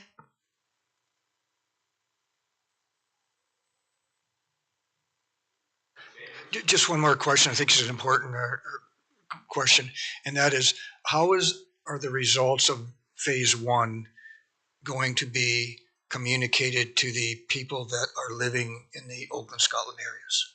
Is there anything planned other than tell them to watch today's meeting on YouTube, or is there an open house being planned to disseminate the information? Because I think a lot of them that took part in the original discussions would like to know that perhaps what the 358-page report says without having to read it. Through the chair to Councillor Chambers, excellent question. And I was at a totally unrelated meeting with somebody the other day who happens to live in Scotland, and actually was at the meeting on November 27th, I believe it was. And I said to that person, I says, look at the committee agenda for February 18th and you know, have a look at that report. There's information coming forward here. So I think if we're approved to do, well, I guess there's 2 different options here. If it's not approved, what are we going to do, and what are we going to do if it's approved? I'll talk about if it's approved. So if it is approved, we do need to notify, there's a procedure, they have to notify everybody that the study is going to start. So through that, we'll work with strategic initiatives to come up with a communication plan. Like we've been using Engage Brand, and this will be on Engage Brand for sure. And then we'll work on a plan to get direct notification to those owners. And I would think that we'll probably do a direct mailing to the community so that they, or at least ad mail so that everybody gets it in their post office box. So they know this is where you can get the information, and that there are going to be more meetings coming up, and Engage Brand is the way to get that information. So we'll work with strategic initiatives to figure that out. And I think that's important, because I know there's community Facebooks in Oakland and a community Facebook in Scotland, and rumors, and everybody goes running off in 10 different directions. There are probably 1,000 different directions on Facebook, and a lot of misinformation is going to be out there. So it's important to get ahead of that with the correct information. And I think the time we spend with the people notifying of what the information is a lot easier than trying to correct misinformation that gets out there as a result of some zealous Facebook person that likes to post everything and anything to cause problems and maybe innocently creates more problems than what they think they're accomplishing. And as previously stated, the CAO has been in touch with the health unit, and so I believe they may be working on a communication piece just with regards to the phase 1 results. Thank you for that, and yes, as always, accurate information in a timely fashion can save a lot of grief. Councillor Coleman. Thank you, Mr. Chair. One final negative comment is that I'm concerned on what we did last week with the 3-month delay with Haley's. I wished it had come after today's meeting. So I think we're putting ourselves into a predicament. Interesting point, Councillor Coleman. Thank you very much. Are there any other questions, comments? I'll just make a quick one. I made a couple notes back when this topic started a while ago.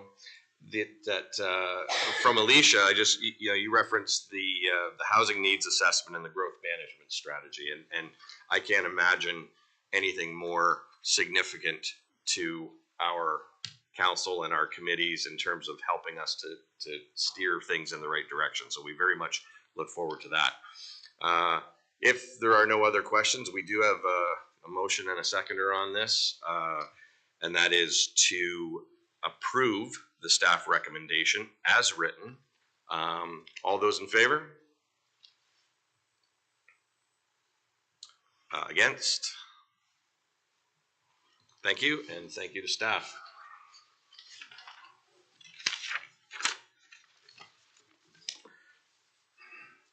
Item 8.2, Report 0093-25, the residential permit parking, Paris BIA area. Greg Bergeron is in the room if we need him. Are there any, well, first I'll get a motion to put this on the floor from Councillor Oakley, seconder. I'm looking at Councillor Bell. And are there any questions related to this report? We do have some, so I'll ask Greg to come up because I think you're going to have a question.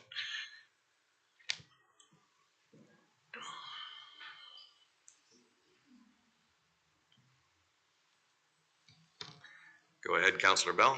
Yeah, thank you, Mr. Chair. Through you to Greg. Actually, two questions. First one, does this report presuppose that we're going to expand our parking downtown? I'm sorry, can you repeat that? Does this report presuppose that we're going to expand our parking downtown? Through the chair to Councillor Bell. So this report basically is just piloting a permit parking for residential BIA. At this point, there's really no intended expansion. I think we're going to take, the approach where we just want to make sure that we understand what the demand is in the downtown for permit parking for residents. Yeah, so we want to take a slow and methodical approach. Yeah, through the chair, I appreciate the slow methodical approach, but parking is never a popular subject in downtown Paris. We will be removing parking from from Grand River Street North. This might be assumed to then remove a further 20 spots from our parking inventory. I would like to think that we are going to be cognizant of that fact, and there will be a lot of pushback if we do this and we don't provide additional parking elsewhere. And maybe Adam Crozier can answer that question. Through you, Mr. Chair. So currently we do have the plan to operate the temporary parking lot behind Wincy Mills throughout the main thrusts of the downtown reconstruction over the next few years. Certainly we have discussions. We are aware of the limited land use available in the downtown core. So we've had discussions about enhancing certain things. And really, I think at the end of the day, we need to have a better understanding of the sort of demand for parking. And I think a lot of it comes at peak. And I think certainly what we're trying to hopefully accomplish through this too is to gauge some demand for residential parking. We know people live downtown. We know that they park currently. And I think we'll elicit some feedback from this permit system. And I'm sure there's going to be some people who are already consuming a parking spot that will simply just have a permit associated with it. I think as the scarcity of parking becomes a little bit more significant, at the end of the day, our enforcement's going to have to ramp up. So we have to provide some legal mechanisms for people to park downtown. And I think we're evaluating anything, basically any option available to determine how we have the sufficient amount of, the sufficient quantity of parking downtown. Yeah, through the chair, I think whenever we communicate this, we do need to expand it and say, and the broader parking picture will look like this. Mm-hmm. Second question for Greg. Page 81 of the report, it's going to cost $120 a month for this permit parking. I noticed that it'll cost $480 a quarter, so I'm not quite sure how that math works. I think 3 times 120 in my book was 360, but unless we've got some Ponzi scheme going, then I don't know that. So it'll be a flat rate of $120 a month on it per quarter. So the math is incorrect there, so I apologize for that. Okay, thank you. Thank you, Councillor Bell. And I'm not seeing other questions. I have a couple quick ones myself. As was said a few minutes ago, we don't know what the take-up is going to be on these permits. What happens if you get applications for more than 20? Is it a lottery, or is it first come, first serve, or? Through the chair to the chair. So I think we're going to make an assessment, and if there's capacity for staff to have a waiting list, we'll certainly have a waiting list. We have indicated in the permit and the conditions is that payment has to be done ahead of time. So those spots may become available if people aren't paying in a timely manner. But we are prepared to have a fair and honest system to possibly create a waiting list. Thank you. And a follow up: would we? And again, we don't know, but if we see the take up being more than we anticipate, would we give 1 parking spot per address before we started looking at second parking spots for the same address? Through the chair to the chair, that's correct. The way the system is designed right now is that you're only allowed 1 per address, up to 2 vehicles, but only 1 spot per address. Okay, thanks for that clarification. And would, for the benefit of people that live in the downtown area who might watch this later, will this be reassessed after the downtown dig is all done? And can you just give us a little anecdotal view of kind of when we relook at this? Through the chair, so it is a 1-year pilot project. So I think we're going to reconvene in a year's time or shortly thereafter, just to make a determination on the success of the program and where it's going. We should have a better idea where parking overall is going in the downtown. I know Adam is working on for a few projects. So I think once we gauge that, we'll have a better understanding what the demand is. We know there is a bit of a demand right now, but as indicated in the previous report, there's 44 potential properties that may want access to permit parking. We're just not sure. Okay, thanks. We're going to learn a lot through this exercise, I think. And should it be approved? And seeing no other questions or comments, we have a question from Councillor Miller. Just on a day like today, how many spots did we lose to snow? Because we don't have them all out here. We lost a few. Yeah. Looks like the director of roads is prepared to come in and. Through the chair, I don't have a number for you, but I can obviously see spots are taken up. But I did speak with the supervisors this morning, and we do have snow pickup scheduled for all the communities this week. We'll be starting with Paris tomorrow, moving through probably till Friday by the time we get everything picked up, and then Burford and St. George are scheduled for Thursday morning. Okay. That front end loader is going to come in handy. It is going to come in handy. Thank you. And there will be lots of folks interested in that schedule of snow removal, and I understand that there will be a communications program going out in the next couple of days to let people know when they can expect to see the piles of snow go away. I know there's questions from downtown merchants about that too. So with no other questions, and we have a mover and a seconder on this, we will call the vote. All those in favor of this? Against? You get that? Okay. Carried. Thank you very much. Moving on to 8.3, RPT 0077-25, update to appointment of drainage superintendent. We do have mover from Councillor Coleman, seconder from Councillor Garneau.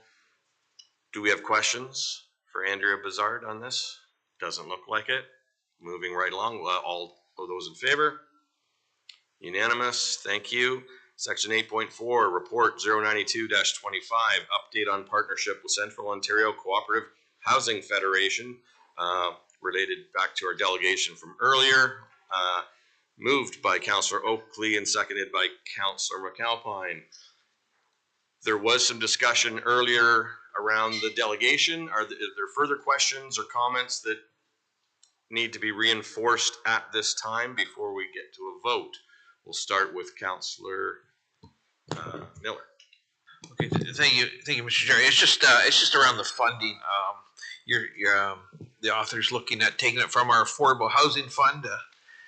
I consider the affordable housing fund this delicate little flame that could blow it at any time. Where are we at with it right now, and what will this take it down to? Through you, Mr. Chair, I'm not sure if the General Manager of Corporate Services has more of an update on that.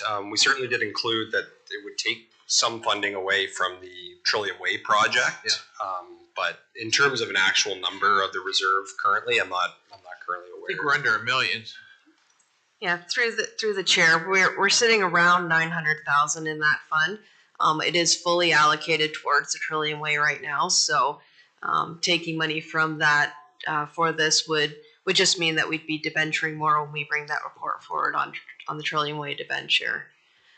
We did look at it though, and that if this is successful, it will be a good way for us to build some of those homes that we've committed to.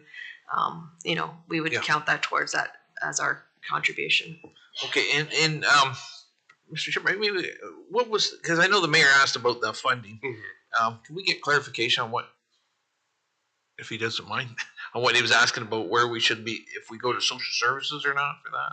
I wasn't clear on what he was asking. Sure, we can ask the mayor to repeat and clarify your note earlier regarding staff communication to the city of Brantford to see if there's a element of this cost that might be picked up by them. Sure, through you, Mr. Chair.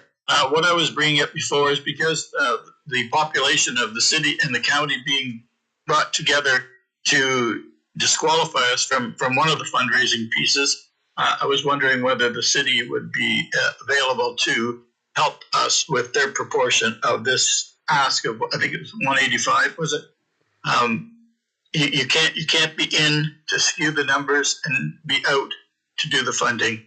So you're either in or you're out. We're either partners or we're not. If we're partners, they should pay, and if we're not, then we'll pay. But we have to ask the question. It's probably easiest to do that through our CAOs. Okay, so thank you for that clarification, Mr. Mayor, and I think that's a note for staff. Well, if I might, Mr. Chair, I can provide some context to that. So currently we have in our social services agreement, we've committed to a significant portion of affordable housing funding, an amount of up to $15 million, the vast majority of which is being spent on the construction of Trillium Way. But there is a provision in there whereby some additional actual costs are to be borne by the county, and that's where you get the numbers presented at social services of around 22 million. So I think what these trends that we've started to see, those estimates were premised on the idea of, per unit costs of about $207,000. And now we're seeing from the city that these units are now costing upwards of $350,000. So I think we see this as a valuable investment for the county to bring its proportional share to the table. in a way that's funded by the federal government. You know, I think we've seen trends provincially where the province is much more interested in incentivizing private market rate affordable housing through DC exemption, parkland exemption, some of the changes we've seen to the Planning Act, the Development Charges Act. But federally, they've moved away from municipal funding and have moved towards nonprofit and co-ops. You know, those figures were estimated at seeing grants of the total funding costs for municipally owned projects at 57% of those costs, and we're currently sitting at 14%. And that's within the span of 4 years with inflation and construction increased costs. So I think this is just a reasonable thing for the county to start to investigate how we provide housing that's unique to the county of Brant. And I think a seniors co-op housing unit in St. George is the best use of that parcel. And thank you, Adam. And just on that topic though, while you're there, this property is or is not one of the partnership projects with the city of Brantford where they manage it? Through you, Mr. Chair, to you, Mr. Chair. No, we currently operate Russell Heights. We assumed ownership in 2020 from the South Dumfries Nonprofit Housing Corporation. We manage the current building on there. We own the parcel, and there's been, you know, another affordable housing or nonprofit or co-op development contemplated there since 2009, and nothing's got off the ground. And I think, you know, sometimes you have to help these projects get over the hump, and this is the hump right now. Seed action. And so that property, though, just for clarity, is a different recipe than Trillium and some of the others where we partner directly with the city and let them. That's correct, yes. So the city managed the construction of Trillium. It's a little different model, and it's one of the first major affordable housing builds the county's ever participated in. So that's a different model, and the co-op model is, you know, the individuals comprise the co-op, and they work towards the benefit of themselves for that. Thanks for that clarification. We have a question from Councillor Garneau. Just to be more of a comment, Mr. Chair, if that's okay. And you got the ball rolling there, indicating that this property is one within our inventory. So the housing portfolio, there are some that belong to us, some that belong to the city, and some that we share.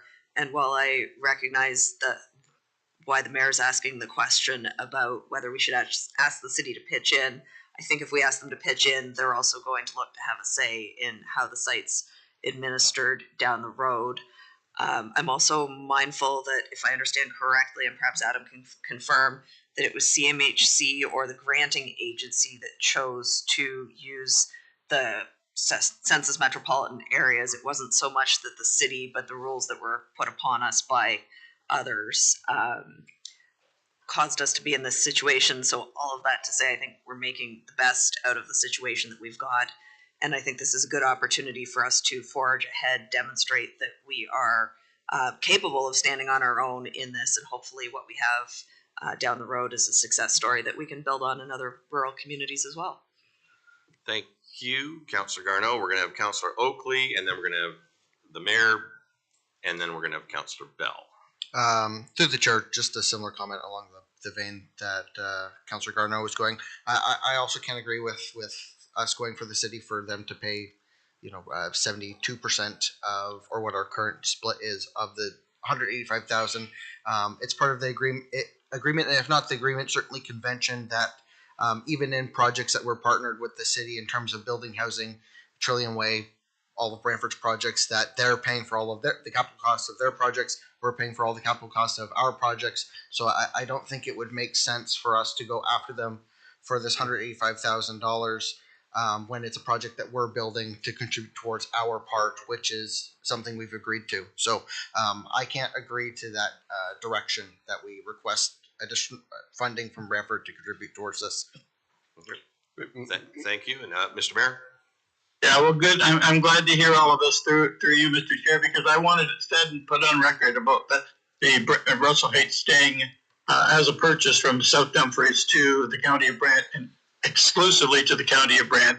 There's been conversations that they're coming after so many units and they want it to be in the inventory of the city and the county. And I wanted it to be brought up now through asking for them to help out which I know they won't. And I've seen council now support the fact that we shouldn't even ask them to keep it clean. And I'm glad that we've had this conversation, and I'm glad that Russell Heights is going to be. I'm the one that brought these people to the table for Russell Heights that I met through Waterloo and set up the meeting with Allison to begin with. So I've been on this project right from the beginning, and I'm just glad now that council sees that we need to publicly state that we have inventories of our own, and we will be responsible for paying for our own studies. But it's good that it's all up the table and it's been set up now. So thank you. Thank you, Mr. Mayor. So just to be clear, at this point, you're not interested in asking staff to seek a portion of that 185,000 from Brantford, correct? No, absolutely not. Instead, and council has just supported the fact that we shouldn't, and I see that we shouldn't, and but I just needed to have council see that there has been questions about putting that piece of property transferred by South Dumfries to the county into the inventory, and I wanted it to stop here, and it sounds like council also wants it to stop here, so thank you. Thank you. Councillor Bell, I think you had a question. Yeah, a comment and a question. The $185,000 is for detailed architectural and engineering design. If we go ahead with this project, we're going to have to do that at some point in time. So let's just see this as an acceleration of a cost that's coming. So let's not worry too much about that. My greater interest is in something that Tim Welch mentioned before he left. I think he's gone. Yeah. He's gone, yeah. He talked about this project potentially costing $10 million. So $10 million for 35 units, that's about $285,000 a unit. And Adam, in your report, you talk about if we can get funding from AHF, we can bring that down to 63,500. I'm not quite sure I understand the math. Sorry, I'll through you, Mr. Chair, I'll kind of explain the math. I think currently it's contemplated, so obviously the Cooperative Housing Corporation would be responsible for the construction and the build. What the county's component of that currently is the land value, and then a direct financial contribution, essentially, which is the funding gap. It's the extra, I would say, almost 5 or 10% that wouldn't be covered by CMHC and the Affordable Housing Fund. The last form I saw, including land value, so probably a $10 million bill plus the land plus contingency, somewhere in the ballpark of 12 million, I think, was the last number I saw. So looking at, land cost and direct county financial contribution, looking at about 63,000 a unit.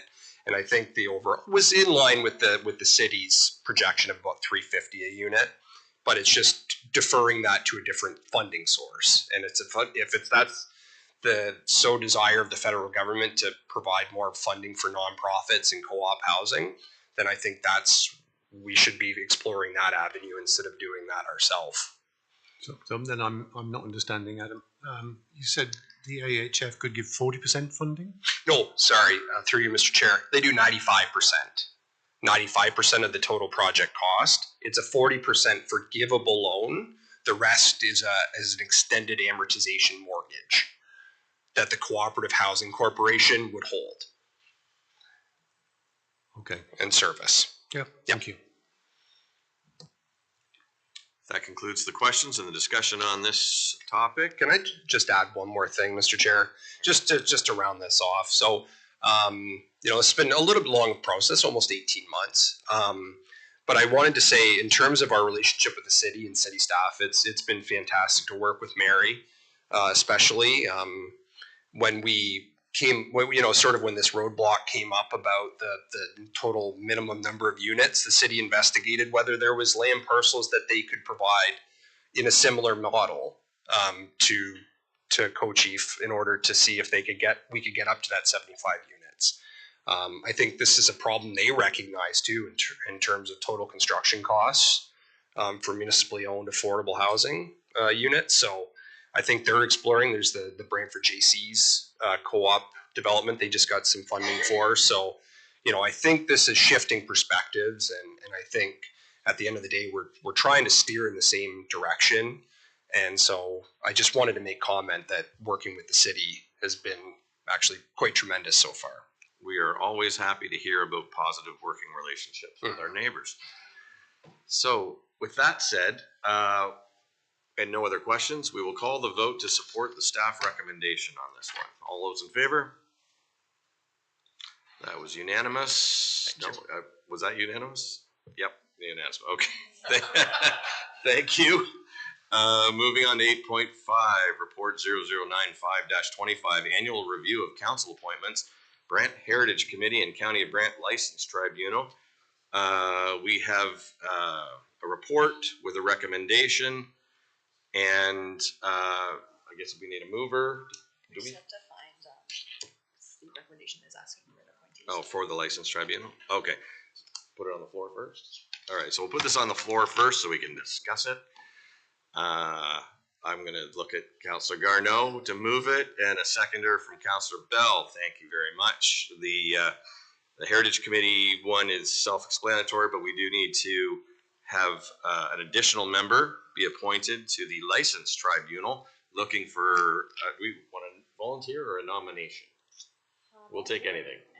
Well, who would like to volunteer to be on the license tribunal?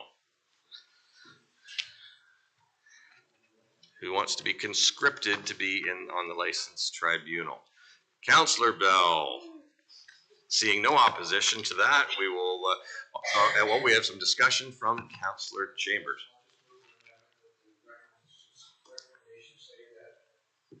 In addition to that, Councillor Bell be appointed to the license tribunal. Perfect procedure. Thank you very much. And so that was an amendment. Do we need a seconder on the amendment? Would be Councillor Oakley. We're going to vote on the amendment first. All those in favor? Everybody, thank you very much. And to vote on the original motion, all those in favor? Unanimous. Thank you very much. Committee reports and minutes, Sports Hall of Fame ad hoc committee report and minutes of February 2nd, and the Brant Heritage Committee report and minutes of January 30th. Any questions on those? Do I need, so we need a mover and a seconder to receive both of those. Moved by Councillor Oakley, seconded by Councillor McAlpine. No further discussion. All those in favor?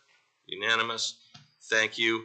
We didn't have communications, but I do recall we have other business from a couple of members of the committee. Councillor Coleman, I believe you're first. Thank you, Mr. Chair, and I'm not going to dwell on this very long because we always know we have problems. Some residents are concerned about these notices that come out about the late pickups of garbage. Seems to be,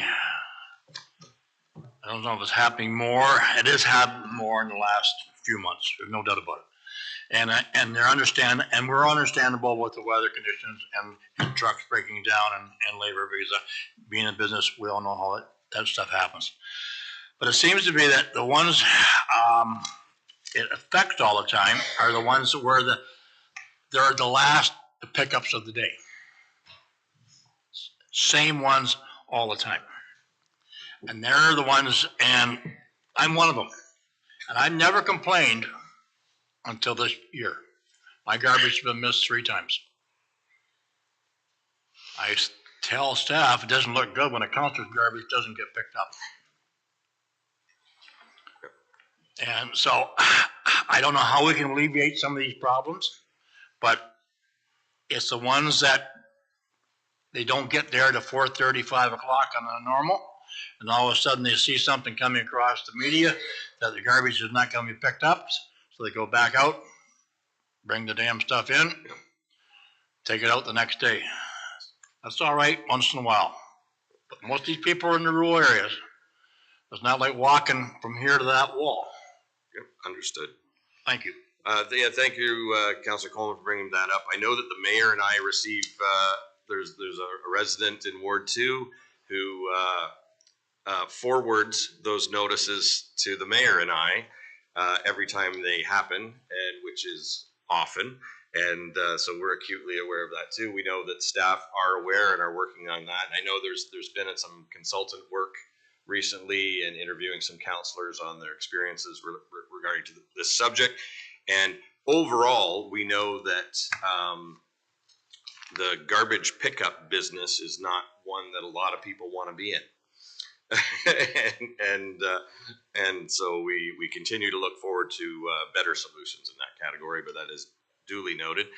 Councillor Bell has another question. I do, Mr. Chair, but just to follow up on Councillor Coleman's comment, it's not just a rural problem. I get regular communications from residents who feel aggrieved that they've done exactly what Councillor Coleman was talking about. My question relates to an issue that came up back in September when the school board decided to remove some school busing from folks who lived in the Long Lane, Court Drive area. And the response we had was to put a crossing guard at the traffic light, pedestrian traffic light on Resteggers Road as it enters Lorian Lane.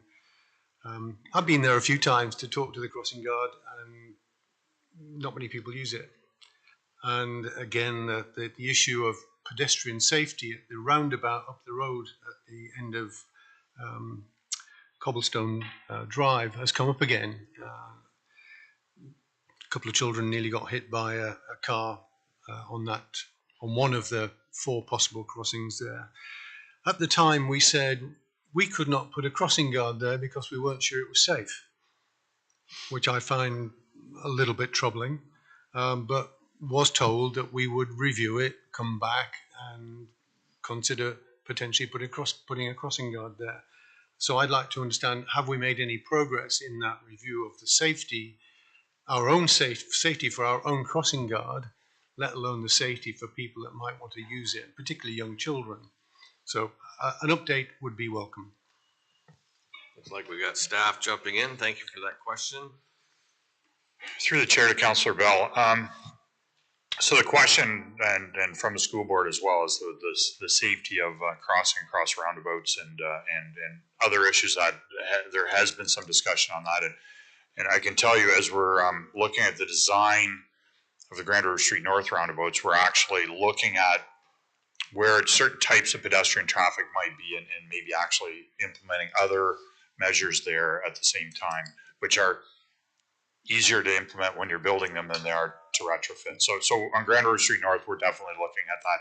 And we're looking at if, the new school goes at the north end, where the likely routes of the students would be to promote, the best safety that we can.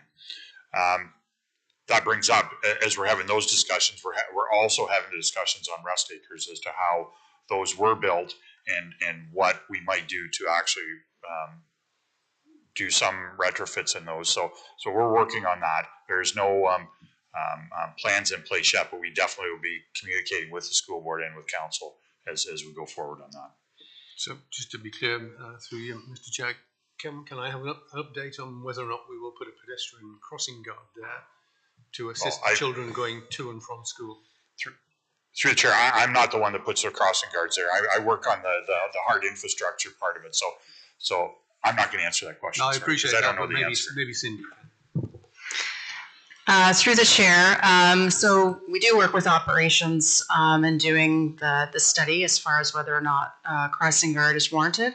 I will need to go back and discuss with staff this particular location and what our plans will be. I can say that we have reached out to the transportation services that oversees transportation for both school boards to partner and coordinate future planning with them better. So we have set up some regular discussions with them in terms of planning really 12 months out for what September is going to look like in terms of whether we do need to put in any new crossing guard locations, any impacts to active transportation and those sorts of things. So I think that relationship is good, but it's enhanced, and some of the challenges that we may have experienced in the last couple of years hopefully will be mitigated by having better communication that way. Yeah, thank you for that, Cindy, but you haven't answered my question. I think that there was a request made back in September. I was told we would study it and that we would come forward with a recommendation. So I'm interested in getting the recommendations specifically on how you get kids from Long Lane, Court Drive, Dalgard across to Cobblestone safely. We will follow up. We will look forward to a follow-up on that topic, perhaps in a Friday file or some other method. And that concludes the items on our agenda and other business for this meeting. Our next meeting is March 18th, 2025. See you then. Go Team Canada.